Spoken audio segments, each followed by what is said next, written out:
নাটোরের গুরুদাসপুর উপজেলার খুবজিপুর এলাকা থেকে ৫৭ জন কিশোরকে আটক করেছে সেনাবাহিনী।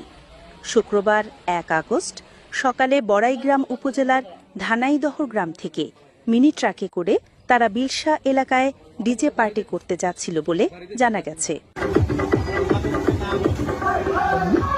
নাটোর সেনাবাহিনী ক্যাম্প সূত্রে জানা যায়, ধানাইদহ এলাকা থেকে একদল কিশোর মিনি ট্রাকে করে হৈ হুল্লোড় করতে করতে বিলশা এলাকায় নৌকাভিত্তিক ডিজে পার্টির উদ্দেশ্যে যাচ্ছিল। পথিমধ্যে খুবজিপুর এলাকায় সেনাবাহিনীর টহল টিম তাদের গতিরোধ করে এবং সন্দেহজনক আচরণ লক্ষ্য করে তল্লাশি চালায়। তল্লাশির সময় ১২ জন কিশোরের কাছ থেকে ৪ লিটার বাংলা মদ, ১ লিটার ভটকা, ৩০০ গ্রাম গাঁজা সেবনের উপকরণ এবং ৪০ প্যাকেট বিভিন্ন ব্র্যান্ডের সিগারেট উদ্ধার করা হয়। পরে আটককৃত সবাইকে গুরুদাসপুর থানায় হস্তান্তর করা হয়।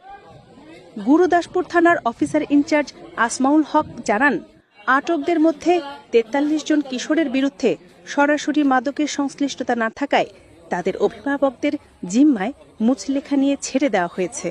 তবে বাকি ১২ জনের বিরুদ্ধে মাদকদ্রব্য নিয়ন্ত্রণ আইনে মামলা দায়ের করে আদালতে পাঠানো হয়েছে।